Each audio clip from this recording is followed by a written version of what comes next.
अरे चलो जल्दी जल्दी हाथ चलाओ सब लोग, बारात आधे रास्ते पहुंच चुकी है। दुबे जी खाने का बंदोबस्त हो गया?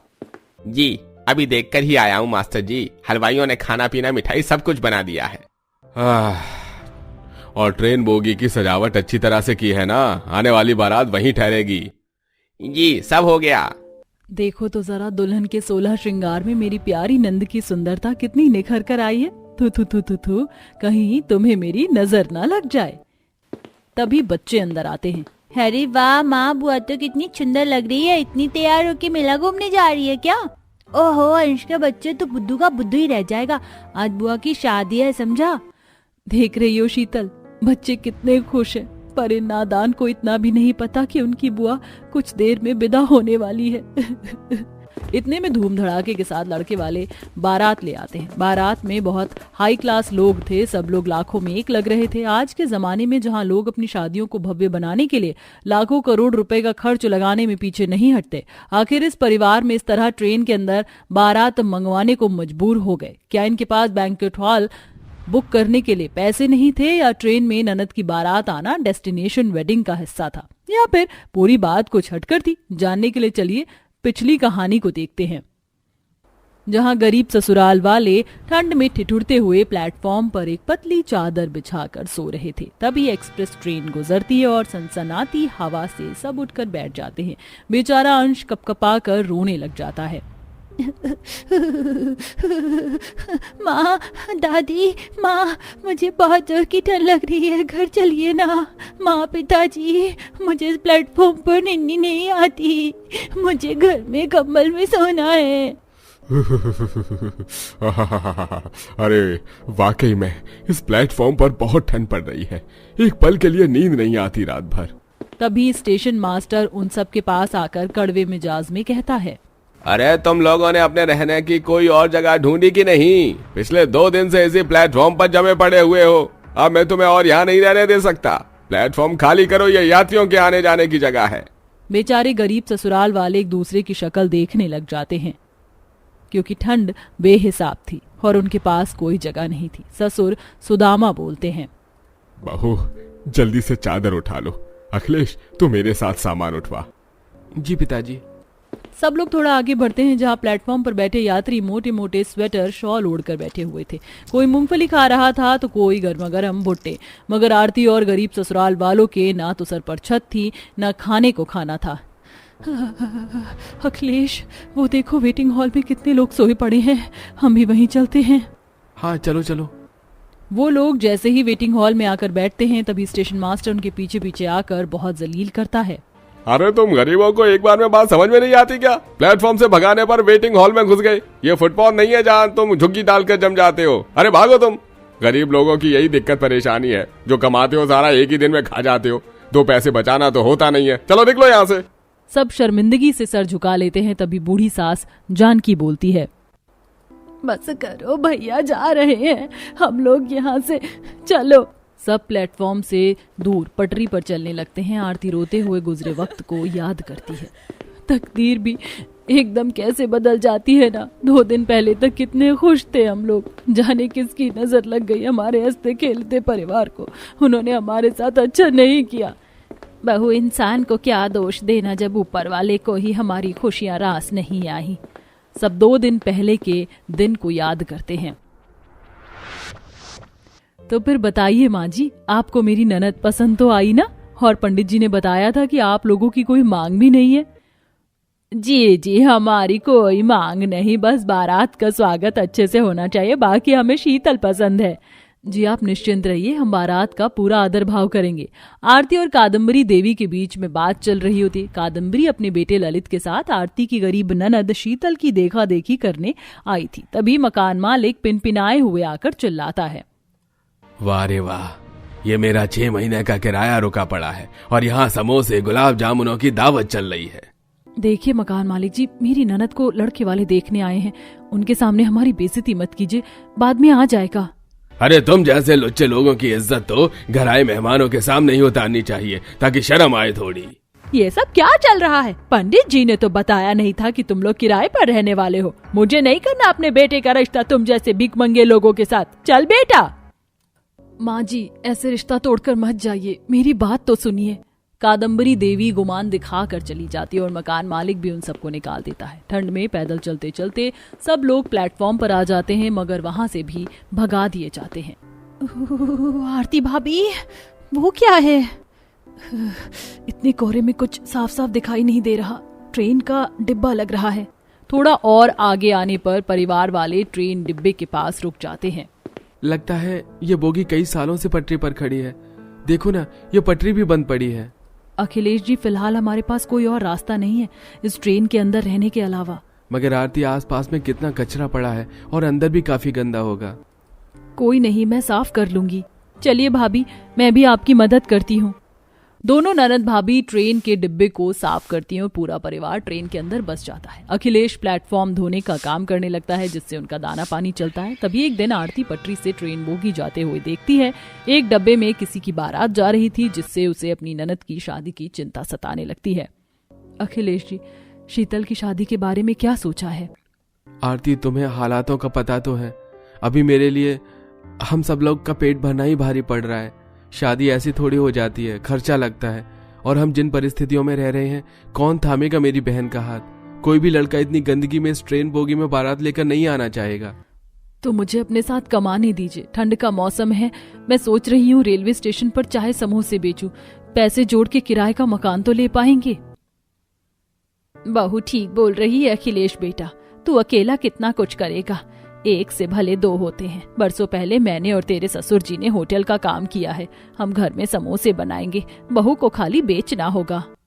अब सुबह सुबह आरती इधर उधर सूखी लकड़ी पत्ते चुनकर लाती है और सब समोसे बनवाने में उसकी मदद करवाते हैं। दोनों ननद भाभी ठंड में प्लेटफॉर्म पर घूम घूम कर समोसे बेचती हैं। दोनों का स्वभाव बहुत मिठास भरा था। साथ ही स्टेशन मास्टर से लेकर टिकट कंडक्टर उनके चाय समोसे के दीवाने थे। राम राम दुबे भैया, गर्मा गर्म चाय समोसे लाई हूँ। अरे आइए आइए आरती बहन, आपका ही रास्ता देख रहा था अदरक वाली चाय पीने के लिए। जी ये लीजिए आपकी चाय और समोसे। अरे क्या बात है, आज तो बड़े करारे समोसे बनाए हैं। और चाय भी एक नंबर है, अदरक इलायची वाली। प्लेटफॉर्म पर बैठा विवेक नाम का एक लड़का शीतल को देख रहा था। इतने में उसकी ट्रेन आ जाती है। ट्रेन में चढ़ते उसका बटुआ गिर जाता है। अरे इन साहब का पर्स तो यहीं गिर गया। ओहो, सूट बूट वाले बाबू साहब, ये लीजिए आपका पर्स। जी शुक्रिया, मुझे ध्यान नहीं था। कोई बात नहीं, एक बार देख लीजिए सब ठीक है ना? हाँ जी, सब ठीक है। अच्छा चलो शीतल।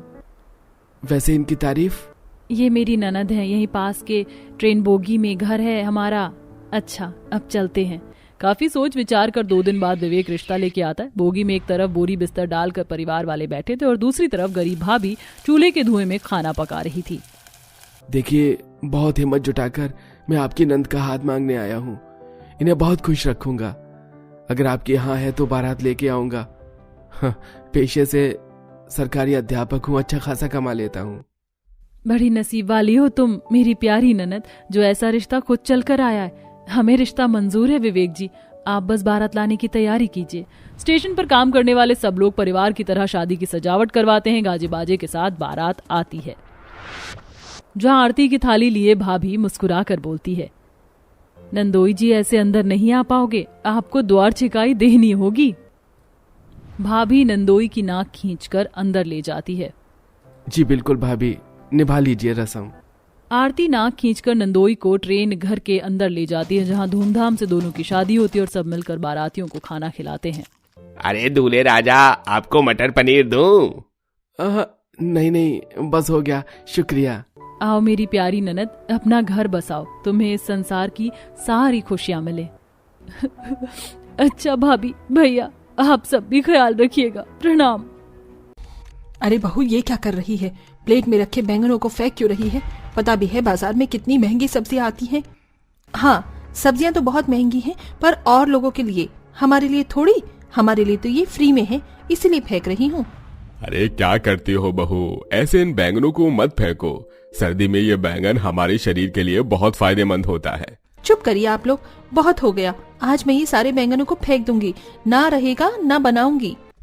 आखिर ऐसी क्या प्रॉब्लम है नेहा को बैंगनों से, जो इतनी महंगाई के जमाने में वो इतनी ताजी ताजी सब्जियों को फेंक रही है? आइए जानते हैं अपनी आगे की कहानी में।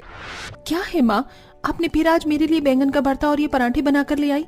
आप अच्छे से जानते हो कि मुझे बैंगन खाना बिल्कुल भी पसंद नहीं है।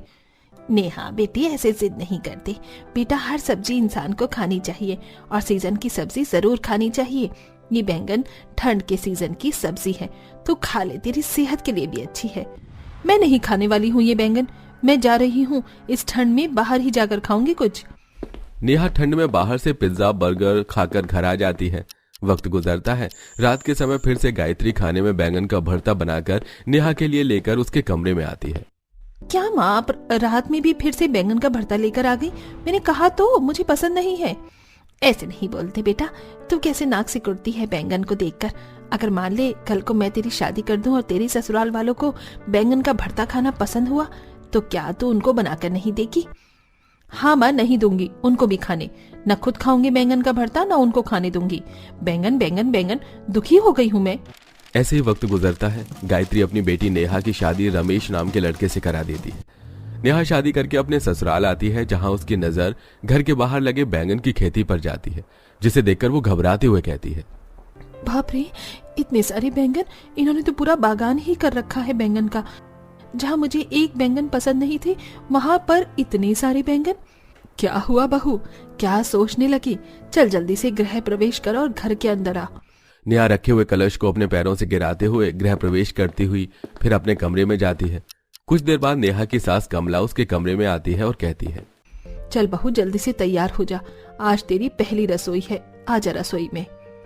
आ गई बहू, बहुत सुंदर लग रही है। चल अब खाने की तैयारी कर ले, ठंड का मौसम है और ये ताजा ताजा बैंगन है। एक काम कर, तू पहले रसोई में बैंगन का भरता और पराठे बना ले। लेकिन माँ जी, पहली रसोई में तो मीठा बनवाते हैं ना? अरे कुछ नहीं होता बहू, पहली रसोई ही होती है, जो मन करे वो बनवा लो। तू खीर रहने दे, तू बैंगन का भरता ही बना। इतना कहकर नेहा की सास वहां से चली जाती है। अब नेहा बैंगन को देखकर बहुत ही ज्यादा दुखी हो जाती है और कहती है, आज तक मैंने बैंगन को अपने हाथों से छुआ तक नहीं है और अब अपने ससुराल वालों के लिए बैंगन का भरता बनाना पड़ रहा है। सुबह सुबह बैंगन का भरता कौन खाता है इतनी ठंड में, वो भी।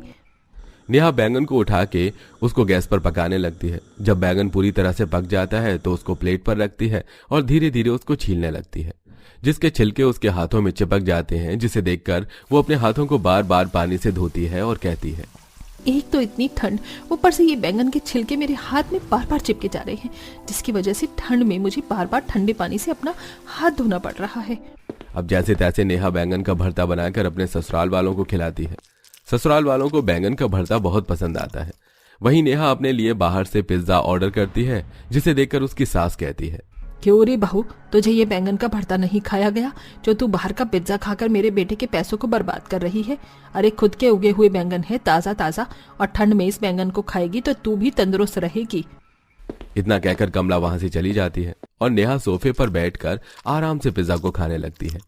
ऐसे ही वक्त गुजरता है और नेहा बैंगन का भरता बना बनाकर थक जाती है। सुबह शाम उसके ससुराल वाले बस बैंगन का भरता ही खाते, जिससे परेशान होकर एक दिन नेहा, तू तो कमला की बहू नेहा है ना? तू हमारे घर में ये बैंगन क्यों बांट रही है? कुछ नहीं, बस ऐसे ही आंगन में बहुत सारे बैंगन हो गए थे तो मैंने सोचा थोड़ा आप लोगों को भी दे दूं। नेहा आंगन के सारे बैंगनों को तोड़कर आस पड़ोस के लोगों में बांट देती है। अब देखती हूँ मेरी सास मुझे इस ठंड में बैंगन का भरता कैसे बनाने को कहती है। सुबह शाम बस बैंगन का भरता बनाओ इनके लिए। बहू, आंगन में लगे सारे बैंगन कहाँ गए? एक भी बैंगन नहीं है। मुझे क्या पूछती हो माँ जी, मुझे तो खुद बैंगन पसंद नहीं है, मैं तो देखना भी पसंद नहीं करती। तभी वहां पर कमला की पड़ोसन सरला आती है, बैंगन का भरता बनाकर और कमला को देते हुए कहती है, ये देख कमला, मैं तेरे लिए बैंगन का भरता बनाकर लाई हूँ, जल्दी से खा कर बता कैसे बने हैं। ये तो बहुत ही ताजी बैंगन के बने हुए बैंगन का भरता लगता है। इसका स्वाद तो बिल्कुल मेरे आंगन के बैंगन जैसा लग रहा है। अरे तो तेरे आंगन के ही तो हैं। सुबह सुबह तेरी बहू मेरे को अपने आंगन से तोड़कर बैंगन दे गई है। इतना कह के सरला वहां से चली जाती है। कमला सब समझ जाती है। जब तुझे पता है कि तेरे पूरे ससुराल वालों को बैंगन का भरता खाना ठंड में बहुत पसंद है तो चुपचाप बना क्यों नहीं देती? इतने नखरे क्यों करती है? खाने और खिलाने में माँ जी कोई दिक्कत नहीं है, पर एक बार खाए तब ना। यहाँ तो सुबह शाम बस बैंगन का भरता ही बनता रहता है। ऐसे ही कुछ वक्त गुजरता है। अब नेहा सुबह शाम बैंगन का भरता बनाकर थक चुकी थी। नेहा रसोई में खाना बनाने जाती है और प्लेट में बैंगन को देखकर गुस्से में तिलमिलाती जाती है। अरे बहू ये क्या कर रही है तू? ये सारे बैंगनों को क्यों फेंक रही है? तुझे पता भी है बाहर बाजार में कितनी महंगी सब्जी मिलती है। हाँ जानती हूँ महंगी मिलती है, पर ये और लोगों के लिए महंगी है, पर मेरे लिए तो फ्री में है आंगन में जो इतना उगा रखा है बिना मतलब में। बहू क्या हुआ? इस तरह सभी सब्जियों को क्यों फेंक रही हो? नेहा गुस्से में अपने कमरे में चली जाती है। कमला समझ जाती है कि नेहा को बैंगन बिल्कुल भी पसंद नहीं। अब कमला भी ठान लेती है कि वो अपनी बहू को बैंगन खाना सिखा ही देगी। ऐसी वक्त गुजरता है, नेहा रसोई में खाना बनाने जा रही होती है, तभी उसकी सास कमला उसको रोकते हुए कहती है, रुक जा बहू, आज तू बैठ, मैं तुम सबके लिए खाना बनाकर लाती हूँ, फिर खाकर बताना कि खाना बना कैसा है। क्यों माँ जी, आज आप क्यों बनाएंगे खाना? आइए मैं आपकी मदद करवा देती हूँ, मिलकर बना लेंगे। नहीं बहू तू बैठ, मैं ही बनाकर लाती हूँ आज सबके लिए खाना। इतना कहकर नेहा अपने कमरे में चली जाती है और कमला रसोई में जाकर खाना बनाने लगती है।